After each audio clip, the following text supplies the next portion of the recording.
At the very start of the season, many people believed that McLaren was a Finnish team, as they came into the season as the slowest team in Bahrain. They had a nightmare first race with Piastri having to retire with an issue with his wheel, whilst Lando had to make many pit stops as he finished dead last of the runners and miles off the points, never a podium or win, which he wanted at that point in his career. But as we all know by now, the comeback from the team in Papaya has been immense, with them bringing upgrades halfway through the season that Zak Brown said that it was the McLaren B car. He was not wrong at all.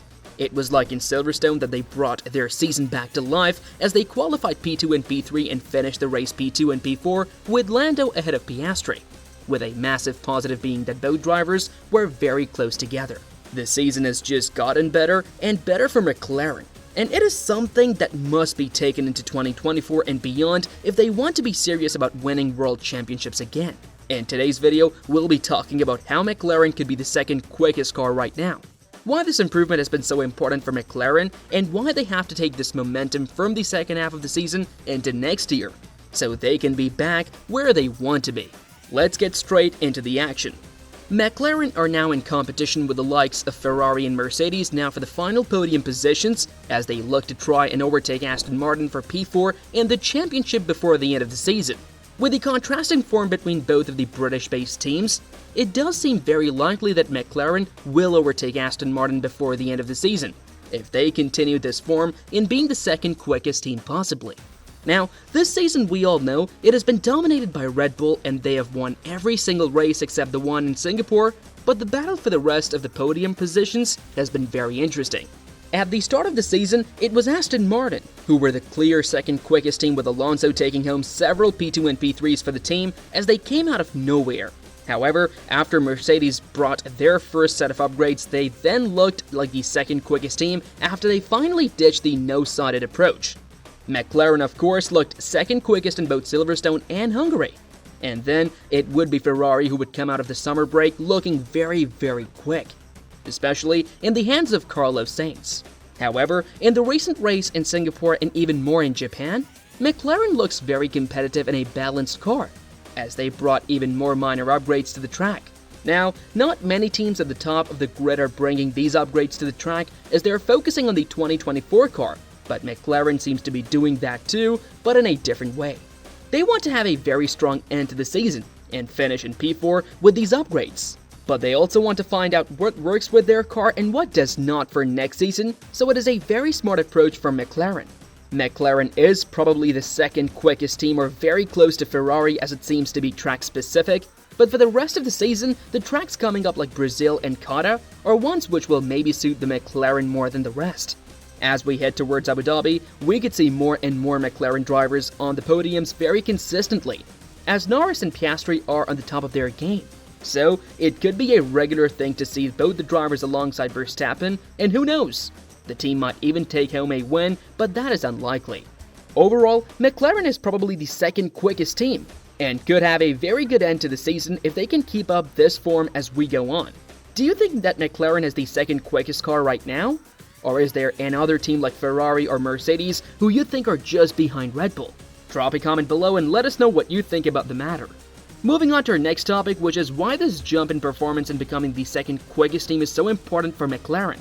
One major reason is that they have not been at the top consistently for over a decade now, and the team of its size has to be fighting at the front. They have everything to be successful in the sport with their history, factory and personnel, so they should be back at the front. And this jump in performance to the front has put them back in the conversation with the likes of Ferrari, who are also very similar to McLaren, as they want to be back at the top soon. So this season has put a lot of confidence in the team, that they are now heading in the right direction after many years of being off the pace compared to the big dogs.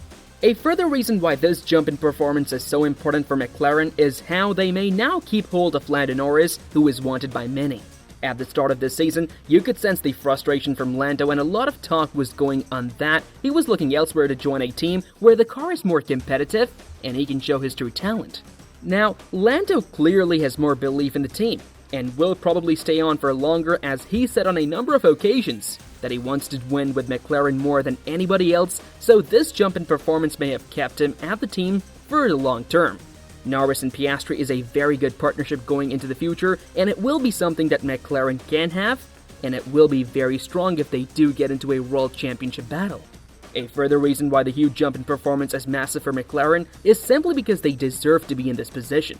For so many hours in Formula 1, they have been at the very top, and it has been a while now, and we could see a return for McLaren fighting for World Championships from 2024 and beyond. When do you think that McLaren will be back fighting for the World Championship? Could it be next season, or will we have to wait many more seasons? Leave a comment below and tell us what your thoughts are.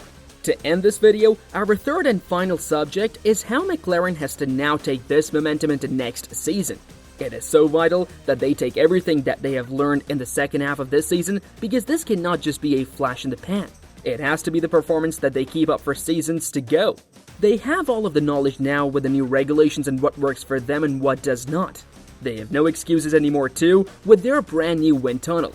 They're probably not the favorites to beat Red Bull next season, as teams like Mercedes know how to build a winning car much more recently compared to McLaren. But it will be an underdog story if McLaren can come out of the blocks next season looking like they're in the fight for the win. Momentum is very key in this sport, as we have seen in the past. If a team is being successful and is happy, they simply perform better. And we have seen that with Red Bull, who have been confident and have had a very good season to say the least. They ended last season off very brightly and brought that form into 2023, and this is something McLaren must do. They will aim for the top and win both championships, but they will expect to be very close to Red Bull at least, which will show massive progression from one season to the other. I think we say for most fans that it will be great for McLaren to be back at the front in the papaya car, but it will be a tough task. They must perform well for the rest of the year to give themselves the best chance possible for next season. We'll just have to wait and see if they can be the main challenger to Max Verstappen and Red Bull in 2024. A lot of fans hope to see it. Thank you all so much for watching this video, and make sure you drop a like and hit that subscribe button to watch more videos like this one.